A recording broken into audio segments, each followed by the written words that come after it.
sudah lelah, ya. Sudah lelah, kemudian harga diri itu seperti nggak ada, ya, harga diri, ya, harga dirinya menurun, ya. Nah, kemudian dia merasa dirinya tidak berguna, ya. Dia merasa dirinya itu tidak berguna sama sekali, ya, di lingkungan masyarakat, ya. Nah, lalu kemudian depresi ini kriteria juga pasien itu cenderung mau bunuh diri, ya, cenderung mau bunuh diri. Kemudian nafsu makan yang menurun, ya. Kebanyakan pasien juga diiringi dengan gangguan tidur, ya. Ini adalah kriteria dari pasien-pasien yang mengalami depresi, ya. Nah, sama ya, sudah saya katakan sebelumnya, bahwasanya untuk penyakit psikiatri ini kebanyakan idiopatik, ya. Kebanyakan idiopatik dalam artian patofisiologinya itu belum diketahui secara pasti, ya. Nah, namun untuk depresi sendiri itu dikatakan, ya, dikaitkan dengan adanya, ya, dua hal, ya. Nah, dua hal ini adalah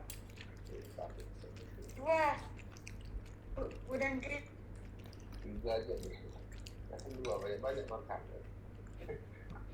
Oke, kita lanjutkan, ya. Jadi depresi sendiri itu dikaitkan dengan neurotransmitter, ya. Nah, dengan neurotransmitter di mana pada depresi ini aktivitas serotoninnya menurun, ya. Nah, aktivitas serotonin menurun atau berkurang, ya, seperti itu.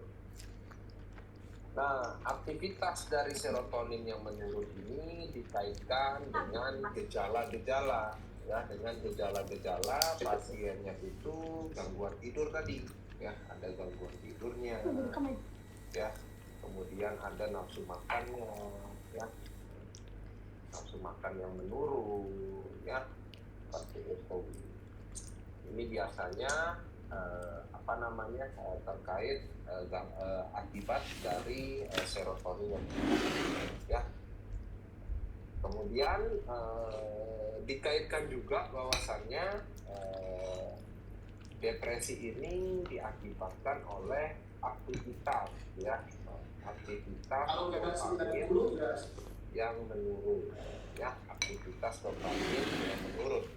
Nah, aktivitas dopamin yang menurun ini dikatakan akibat hipoaktif, ya. Jadi reseptor dopaminnya itu nggak terlalu aktif, ya, hipoaktif reseptor dopamin, ya, tapi yang bagian D1, ya.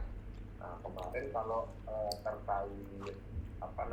terkait skizo, ya, terkait terkait Parkinson itu di jalur dopamin D2, ya. Kemudian ini juga aktivitas dopamin yang menurun ini juga dikaitkan dengan adanya disfungsi dari jalur dopamin, ya, disfungsi jalur dopamin. Nah, tapi kalau kita berbicara, ya, terkait depresi itu hipotesa yang paling kuat ini, ya, yang menjadi prioritas kita, ya. Nah, ini yang menjadi prioritas kita, ya, prioritas, ya. Ini yang menjadi prioritas kita karena hipotesanya itu paling kuat bahwasannya depresi itu terjadi akibat dopaminnya, akibat serotoninnya yang menurun, ya, seperti itu. Nah, kemudian tata laksananya pasti nantinya akan memberikan antidepresan, ya. Nah, kita memberikan antidepresan, ya. Nah, untuk antidepresan sendiri banyak, ya, golongannya, ya. Misalkan seperti SSRI, ya. SSRI ini merupakan selektif serotonin reuptake inhibitor, ya. Nah, dan tahu contohnya SSRI? Apa contohnya? Tetralin. Halo, Tetralin. suara saya kedengeran? Kedengeran ya? Kedengeran, Pak. Oke, kemudian ada fluoxetin, ya. Kemudian ada paroxetin, ya. Ini contoh-contoh dari SSRI, ya, contoh, ya. Dan masih banyak lagi. Nah, kemudian antidepresan juga itu ada yang SNRI, ya. Nah, SNRI ini adalah serotonin, ya, serotonin, norepinefrin, ya, norepinefrin, ya, reuptake inhibitor, ya, reuptake inhibitor. Nah, ini terkait SNRI, ya. Nah, untuk contoh-contoh SNRI ini ada venlafaxine, ya, venlafaxine. Kemudian ada duloxetine, ya, ini contoh-contohnya. Nah, kemudian ada yang trisiklik, ya, TCA, ya, ada yang TCA, ya. Nah, TCA sendiri itu nanti ada dua, ya, ada yang trisiklik sama ada yang tetrasiklik, ya. TCA sendiri ada dua, ada yang trisiklik ataupun tetrasiklik. Nah, kalau yang trisiklik, ya, kalau yang trisiklik itu contohnya misalkan amitriptyline, ya. Kemudian ini pramin, ya, nortriptyline, ya, ini pramin, nortriptyline, ya, itu contohnya. Kemudian ada yang tetrasiklik, ya. Tetrasiklik itu contohnya misalkan maproptilin, ya, maproptilin, ya, fluvoxamin juga itu termasuk fluvoxamin, ya, itu termasuk tetrasiklik, ya. Ini contoh dari TCA, ya. Nah, kemudian ada Mayobi, ya. Mayobi itu untuk ini, ya, kemarinnya untuk Parkinson. Berarti kalau pada depresi dia Mayo A, ya, Mayo A inhibitor, ya, inhibitor. Nah, Mayo A inhibitor ini contohnya adalah polofaktor, ya, polofaktor. Ini contohnya, ya. Moclobemid juga, ya, moclobemid. Ini saya kasih dua contoh, ya, masing-masing golongan, ya. Oke. Nah, bagaimana mekanisme kerja dari obat-obatan antidepresan, ya? Ini yang akan kita bahas, ya. Oke. Nah, misalkan, ya, teman-teman, ya, ini ibaratkan ini adalah sinap, ya. Ini adalah presinap, ya. Oke. Nah, ibaratkan ini adalah presinap, ya, presinap, ya. Nah, di presinap ini terdapat pintu-pintu neurotransmitter, ya. Terdapat pintu-pintu dari neurotransmitter. Ini saya buatkan 3 pintu lah, ya. Oke, saya ganti-gantian.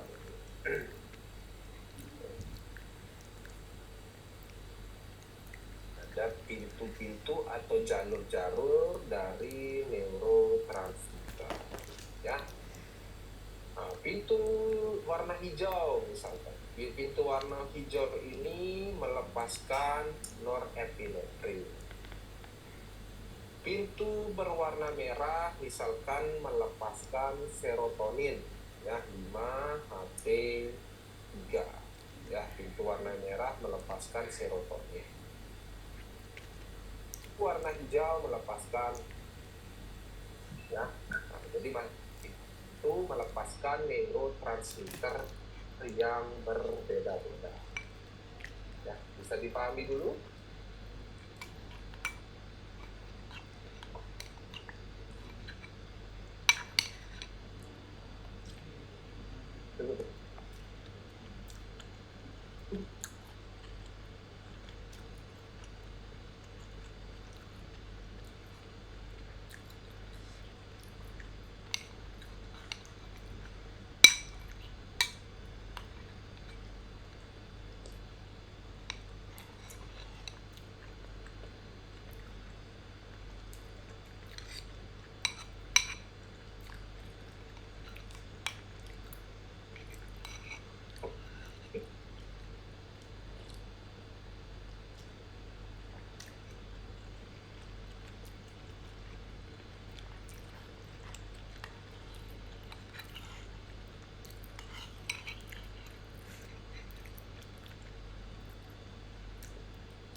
Oke ya, saya lanjutkan lagi ya. Mohon maaf ya, ini saya sambil nyambi ya, nyambi jaga apotek ya.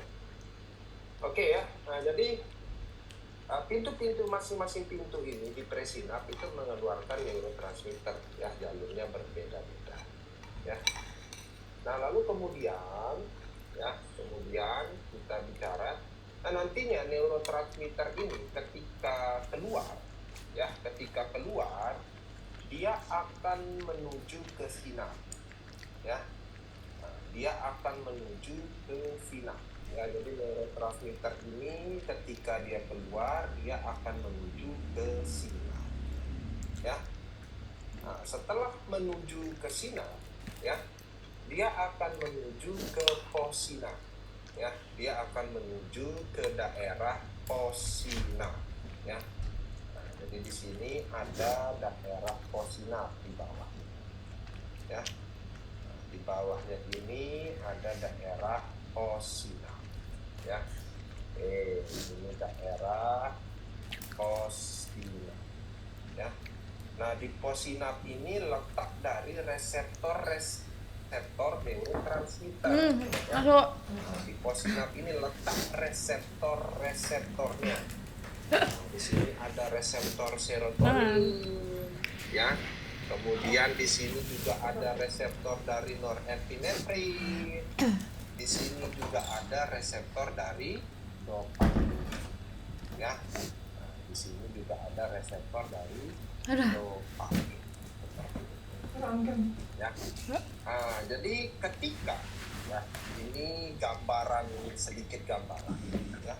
Nah, ketika serotonin ini dilepaskan dari presinap, maka serotonin ini ya akan menuju ke sinap dulu. Jadi dia kumpul dulu di sinap, kemudian setelah mengumpul di sinap, dia akan menuju ke possinap. Ya. Di possinap ada reseptornya. Ya, di possinap ini ada reseptornya. Nah, ketika berikatan dengan substratnya ya, dengan serotonin misalnya berikatan dengan reseptornya ya, maka akan menimbulkan efek ya, atau menimbulkan aktivitas ya, akan menimbulkan aktivitas ya, seperti itu. Nah, jadi modelnya seperti itu. Nah, namun neurotransmitter yang telah berada di sinap, ini jalurnya dua, teman-teman ya, jalurnya dua. Nah, jadi dia bisa menuju ke possinap untuk berikatan dengan reseptornya ya. Dia menuju ke possinap untuk berikatan dengan reseptornya, atau dia balik lagi ke presinap, direuptake kembali ya, direuptake kembali. Jadi kalau dia balik ke presinap, dia direuptake kembali, diambil kembali ya. Jadi dia ada dua jalur ya, ada dua jalur. Nah, jalur pertama adalah dia menuju ke possinap. Ketika dia menuju ke possinap, dia akan berikatan dengan reseptornya. Kalau berikatan dengan reseptornya muncul aktivitas. Nah, tapi kalau dia balik lagi ke presinap, maka di presinap tidak ada reseptornya. Maka dia tidak akan menimbulkan aktivitas kalau dia balik lagi ke presinap. Ya, seperti itu. Nah, jadi konsep terapinya adalah ya, kita akan hambat agar dia tidak balik lagi ke presinap. Ya, kita akan hambat biar nggak balik lagi ke presinap. Nah, jadi proses reuptake ini yang kita hambat. Ya, proses reuptake ini yang kita blok. Ya, seperti itu. Nah, berarti kalau dihambat proses reuptake, serotonin ini nanti kebanyakan akan menuju kemana? Hambat reuptake. kebanyakan akan menuju ke mana? Kalau dihambat proses baliknya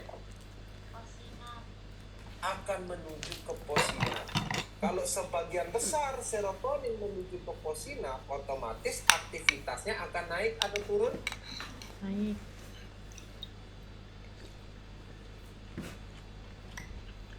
Naik atau turun aktivitasnya? Kalau sebagian besar naik, ya. Jadi konsep pengobatannya seperti itu. Karena dikarenakan depresi itu akibat aktivitas serotoninnya menurun, yang prioritas, maka kita hambat, kita blok jalur baliknya, kita blok jalur reuptake-nya, ya, kita blok jalur reuptake-nya, ya. Blok jalur reuptake-nya itu bisa menggunakan SSRI yang selektif dengan serotonin. Ini kita blok jalur baliknya serotonin. Harapannya apa? Harapannya serotonin yang keluar atau yang berada di sinap ini semuanya menuju ke possinap, sehingga akan meningkatkan aktivitas dari serotonin. SNRI, ternyata SNRI ini dua jalurnya.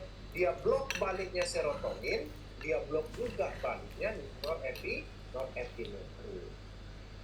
Nah, kalau TCA gimana? TCA ini sama mekanismenya kayak SNRI. Ya, mirip mekanismenya sama SNRI. Jadi TCA ini memblok jalur norepinefrin dan serotonin. Ya, dia blok jalur norepinefrin dan serotonin. Nah, kalau mayo inhibitor bagaimana mekanismenya? Kalau mayo inhibitor ini dia akan menghambat degradasi serotonin, ya. Jadi beda, yang paling beda mekanisme kerjanya itu sebenarnya mayo A inhibitor, ya, karena dia menghambat degradasi serotonin. Nah, ya, di situ. Nah, jadi itu peran dari antidepresan, ya. Jadi antidepresan itu bekerja dengan cara meningkatkan aktivitas dari neurotransmitter. Kenapa bisa meningkat aktivitas dari neurotransmitter? Karena dihambat reuptake-nya. Jadi harapannya semua neurotransmitter itu tidak balik ke presinap, melainkan semuanya akan menuju ke possinap, sehingga dia berikatan dengan reseptor. Ya, seperti itu. Bisa dipahami?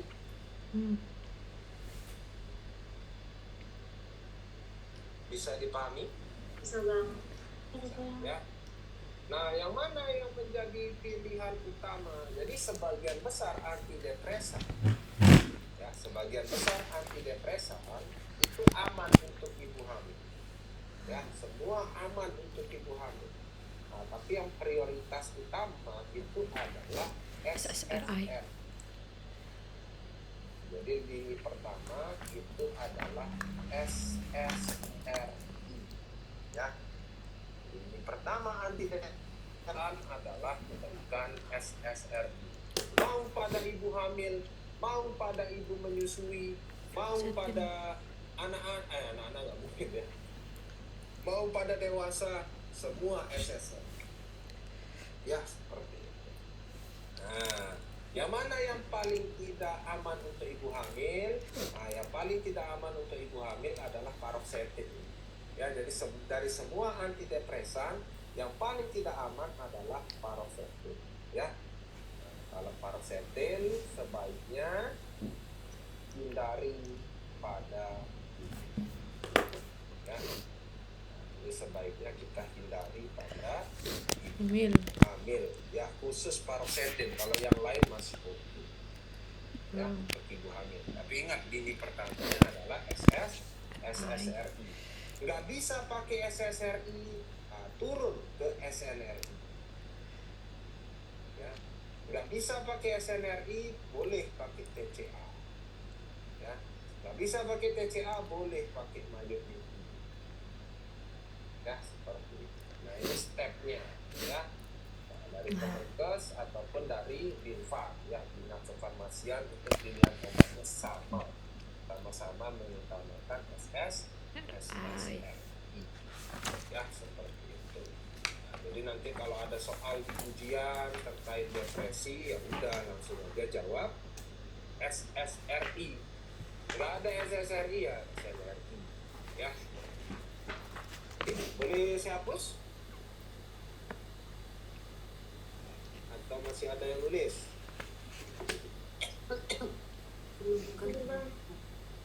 Masih ada yang nulis ya? Oke, silakan tulis dulu. Depresi apa saraf kita ya? bahas cemas ya. Di sini kita bahas cemas. Ya.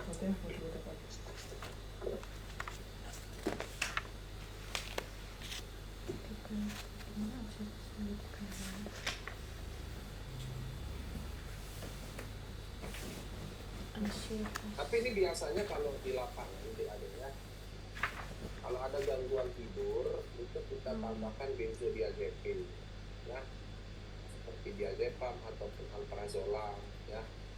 Tujuannya apa? Biar pasiennya ngantuk, biar pasiennya tidur ya. Jadi SSRI-nya pagi diminum ya. SSRI ini kan efek sampingnya insomnia ya. Jadi SSRI ini pagi diminum ya, malam harinya minum alprazolam ya, atau diazepam ya. Itu biasanya konsep terapi di lapangan. Nah, jadi pasien-pasien gangguan jiwa ini sebenarnya ditidurin aja ya.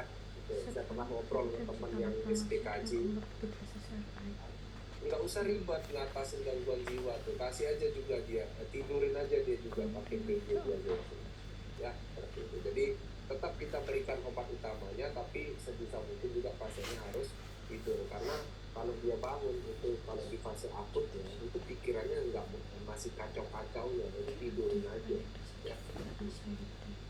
Pasien-pasien gangguan jiwa tuh kalau udah minum obat ya kebanyakan tidur, biasa hari-hari tidur. Karena apa? Karena dikasih obat tidur ya, alprazolam atau benzodiazepin ya. Oke ya, sudah ditulis nih atau masih ada yang nulis?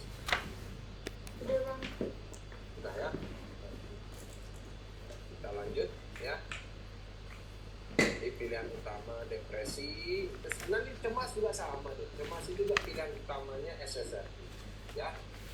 Jadi sebenarnya kalau di soal itu nggak perlu bingung ya, karena obat-obatnya untuk depresi, cemas itu SSRI ya.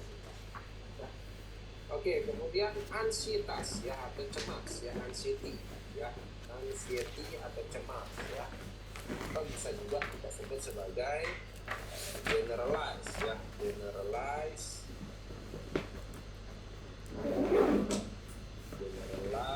ansietas disorder ya, anxiety disorder ya, bisa disebut dengan GAD ya.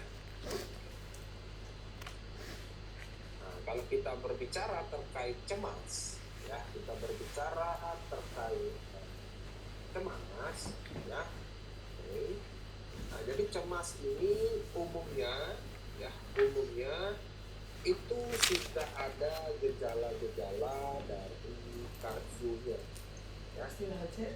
Ada gejala-gejala di jantungnya. Biasanya pasien cemas ini sering berdebar-debar. Ya, jantungnya itu sering berdebar ya, berdebar atau palpitasi ya.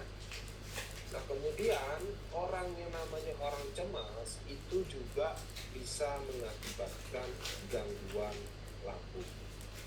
Nah, banyak pasien GERD karena cemas ya. Lalu kemudian ya, gelisah ya. Orang cemas itu pasti gelisah ya. Nah, berdebar ini juga mengakibatkan pasiennya berkeringat ya, kalau lagi kabur. Nah, kemudian pasiennya itu sering sakit kepala atau pusing. Nah, ini adalah pasien-pasien yang cemas ya. Teman-teman saya rasa ya pernah ya cemas, tapi nggak apa istilahnya, nggak kronik cemas ya. Dalam artian misalkan teman-teman mau ujian, besok mau ujian ya, belum belajar sama sekali, kemudian lihat soal nggak bisa jawab, waktu lagi dikit, pasti cemas, ya mulai keringetan, mulai berdebar, mulai gelisah. Pernah nggak ngalamin kayak gitu? Pernah nggak cemas? Nah, itu saya tanya. Ada yang pernah cemas? Nah, banyak ya, semua ya, saya juga ya sering juga cemas ya. Itu kriteria dari cemas ya, tapi kita kan cemasnya nggak yang kronik ya. Nah, biasanya orang cemas itu takut akan sesuatu ya, karena ada fobianya. Ada tuh yang cerita ya, ada teman saya ya, dari teman saya SMA, udah lama nggak kontak-kontakan, tiba-tiba dia ngechat gitu ya, Gor dokter ditanya, kalau misalkan, oh enggak, saya apoteker. Ah, ini saya mau curhat, dia bilang gitu. Jadi saya udah habis semua ya, itu ratusan juta untuk ke dokter ya. Jadi dia dikasih obat, dia kamu sakit apa, saya bilang gitu. Oh saya ada GERD, dia bilang gitu kan. Oh saya ada GERD. Terus obat apa yang dikasih? Nah, dikasih obat esomeprazole ya, merek dagang ya, mahal loh ya, mahal. Itu udah 2 tahun dia ini. Terus saya tanya, kamu ada cemas nggak sama sesuatu? Saya bilang kayak gitu. Oh ada. Jadi 2 tahun ini saya nggak pernah keluar rumah kan. 2 tahun ini saya nggak pernah keluar rumah karena kalau saya dengar suara knalpot yang besar itu saya takut dan cemas, karena dia pernah jatuh dari motor gitu. Awal mulanya. Terus kamu sudah ke dokter mana aja? Saya bilang begitu. Saya udah ke 5 dokter. Spesialis apa semuanya? Semuanya spesialis penyakit dalam. Nah, kayak gitu. Nah, giniin terus. Besok pergi ke rumah sakit jiwa, saya bilang kayak gitu. Atau pergilah ke praktek psikiatri yang biasa. Ya. Nah itu konsultasi sama psikiatri. Akhirnya iya. Ya, akhirnya iya. Dia pergi ke psikiater. Ya, dikasih obat-obatan SSRI. Ya, dikasih obat-obatan SSRI. Ya, sama diiringi lah alprazolam juga malamnya. Ya, biar pulas tidurnya. Sampai sekarang udah sembuh total. Ya. Jadi selama 2 tahun dia berobat itu nggak ada hasilnya. Kenapa nggak ada hasilnya? Karena salah tempat dia pergi. Dia pergi ke spesialis penyakit dalam. Harusnya dia pergi yang mungkin karena dia masalah lambung. Jadi pikirannya tuh dia pergi ke psikiater, ya. Jadi edukasi juga ya secara lisan oleh psikiater. Akhirnya cemasnya hilang untuk sekarang. Woi, kalau sekarang udah kemana-mana dengan pasien-pasien yang penyakit lambung itu akibat cemas. Jadi perlu teman-teman juga untuk ini ada cemasnya nggak Bu sehari-hari ya, atau Bapak sehari-hari itu ada cemas nggak, ada pikiran yang sedang segala macam. Kalau ada, kasih obatnya juga sama sarankan dia ke psikiater gitu. Nah cuman kalau di daerah saya psikiater itu kayak apa ya, kayak pasien orang-orang yang rumah sakit jiwa itu kayak dia bakal didiskriminasi di lingkungan ya, padahal enggak ya. Padahal kalau di kota ya, namanya saya tinggal di daerah ya. Kalau di kota-kota besar saya rasa cemas, depresi itu sudah biasa ya, sudah biasa karena pressure pekerjaan ya. Apalagi di Jakarta tuh banyak kok orang depresi, banyak kok orang cemas ya, seperti itu ya. Jadi udah nggak awam lah ya gitu ya, udah nggak awam lagi penyakit gangguan jiwa ini kalau udah di kota besar, apalagi di Jepang kasus bunuh dirinya tinggi ya, karena itu, karena depresi akan pekerjaan, cemas akan pekerjaan ya, seperti itu. Oke, nah itu terkait cemas ya. Nah jadi kalau kita berbicara cemas atau ansietas ya, nah ini 2 hal yang dikaitkan akan cemas ya. Nah ini sama-sama kuat hipotesanya ya, sama-sama kuat hipotesanya. Nah jadi kalau cemas ini dikaitkan dengan penurunan ya, penurunan ya, aktivitas dari serotonin, ya. Jadi aktivitas serotoninnya menurun, ya, dan penurunan aktivitas dari norepinefrin, ya, penurunan aktivitas dari norepinefrin. Nah, kedua-duanya ini ya sama hipotesanya, ya. Nah, tapi tetap ya di lapangan itu kita mengikuti guideline, ya, selalu kita mulai dengan SSRI, ya. Nah, jadi pilihan utama itu kita pakai SSRI. Kenapa nggak pakai SSRI? Karena dia menghambat reuptake, ya.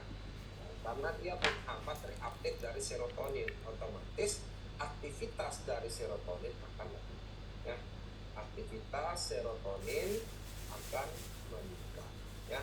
Nah, jadi SSRI ini tetap sama, ya. Untuk ansietas itu pilihan utamanya tetap kita menggunakan si serotonin, ya, ada SSRI. Nah, pilihan lainnya, alternatif lainnya, itu kita bisa menggunakan SNRI, boleh. Kita bisa menggunakan obat-obatan yang bekerja di GABA. Apa contohnya? Benzodiazepin. Bisa kita pakai, kemudian kita bisa pakai juga alprazolam. Ini kita bisa pakai juga, ya, atau diazepam. Nah, karena apa? Kenapa bisa dipakai GABA? Ternyata GABA ini juga berperan dalam meningkatkan kadar norepinefrin, ya. Dia meningkatkan ya norepinefrin. Nah, kalau norepinefrin meningkat, berarti aktivitas dari NE akan meningkat, ya. Itu fungsinya GABA, ya. Kemudian bisa pakai apa lagi? Boleh pakai mayo A inhibitor boleh, ya. TCA juga boleh, ya, sama aja. Tapi udah hafalin aja yang utama.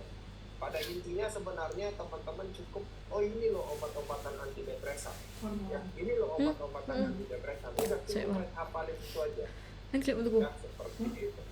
Karena di soal ujiannya itu biasanya itu hanya ada satu pilihannya antidepresan, ya, hanya ada satu pilihannya antidepresan, yang lainnya biasanya bukan antidepresan, ya.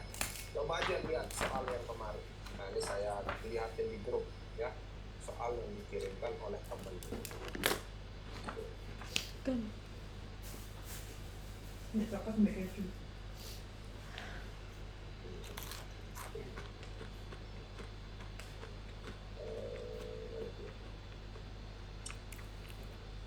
Coba teman-teman, kemarin saya udah foto, ya.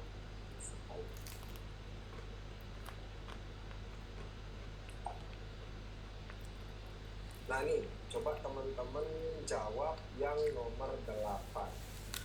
Nah, itu saya grup, ya. Oleh di grup, coba dijawab nomor 8. Dari semua obat, ini pasiennya didiagnosa apa tadi? Depresi. Dari ABCD, ya, obat antidepresan, ya, antidepresan misalnya bukan cemas, ya. Obat antidepresan di sana cuma satu. Apa obat?